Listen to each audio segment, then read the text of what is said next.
Several Nigerian soldiers have been wounded after terrorists ambushed a team deployed to rescue schoolgirls kidnapped in Kebbi State. The attack came a day after the army chief ordered intensified operations to recover the students. The troops had been mobilized under Operation Fansanyama following directives for round-the-clock action against the kidnappers. Commanders were instructed to act swiftly on intelligence and maintain relentless pressure until the girls were found. As the soldiers advanced towards the suspected hideout, a terrorist launched a surprise attack, leaving multiple personnel injured. Their vehicle was severely damaged, with bullet holes marking the intensity of the encounter. Video footage circulating from the scene shows troops lying on the ground, awaiting medical attention. One wounded soldier was heard saying a colleague had a bullet lodged in his leg and was in critical condition. The ambush was raised concerns about the safety of both the abducted students and the troops engaged in the rescue operation. The army has vowed to sustain the mission until all victims are safely reunited with their families. The same way the Brigadier General went into, a routine check. Now we have soldiers are equally in the field. And most of these situations are now out in open space. They're usually now, you can get them everywhere on social media. For the case of the General Uba, the video of him kneeling down is on there. The live execution of the man is online. We have the soldiers laying on the floor, saying someone has a bullet lodged in his legs. And all of these evidences, when you tell me with the last report that maybe they are not aware, looking at this, do you think they're still not aware, especially when these reports are in public space? The point of being aware is the point that action is taken after being aware of the situations. But the reason why I use such a statement is because actions have not been taken, right? People have been losing their lives. Sadly, in general, it's a very sad situation.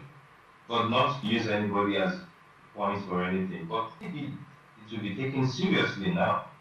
But I mean, look at the situation, like you said, such a sad and scary news for the military to be ambushed about this, which brings us back to the recent. I mean, the last report and this report are basically insecurity, and the fact that we are giving power, our leaders are giving power to the bandits.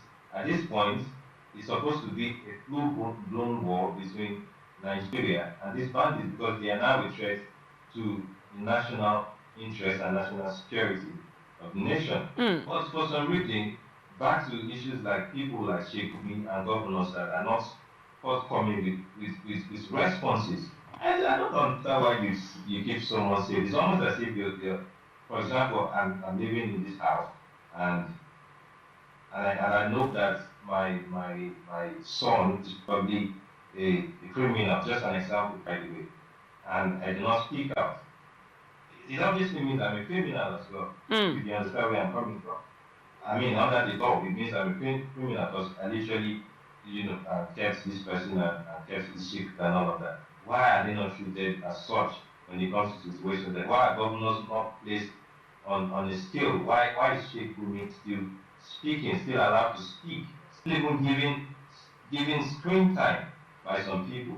When I think about these things, it's such a scary thing, because I was watching on social media the other day, and I remember that some if not a year or years back, some insurgents they came out and said they wanted amnesty and all of that, and they were giving, they were trained and all that, and some were taken into the military, and some were, probably let to go along with their life. I mean, just a social media thing, I don't have facts. But some people are saying most of them were sent to the military, and that begs the question, why would that even happen? Because this obviously is an internal sabotage. But how do they know the route that is taken by the soldiers? How do they know when and where to track them and overwhelm them? So at this point, if our leaders, if the chief secretary, I've forgotten that full presidential title of Chief of Defense Staff. What? Chief Security Officer or Chief of Defense Staff? The Chief Security of Defense Staff, the president himself, right, supposed to take this more seriously. I mean, I heard it's no longer traveling, but the moment I heard he was supposed to travel yesterday, I was like, we are in the deepest form of. But we thank God. Hopefully, he's going to quit all this traveling and focus on. I know the president cannot do these things themselves. Don't get me wrong. I'm not trying to say he should start. He should put on the vest and top guns and all of it. But the people he puts in position to ensure that our interests are safe, the civilians' lives and interests are safe. Right.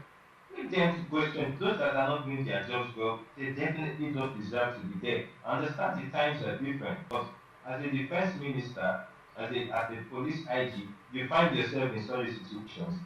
You are supposed to take the right measures to ensure that the security and safety of lives and properties. But now the fire is now literally on the army. Hopefully the army service chiefs and other service chiefs will take this a lot more seriously, because where we are heading to is really scary. If the army can be ambushed by bandits, I mean, people thought they were little, but like I said earlier, they are no longer little anymore. The weapons they have, the numbers they have. Hopefully, we won't see these people as our brothers anymore, because I don't know where brothers and fathers will be killing fellow human beings. We still thank them as though they are our brothers, they are our. Makes no sense to me. Thank you so much for your insight on that report. So much.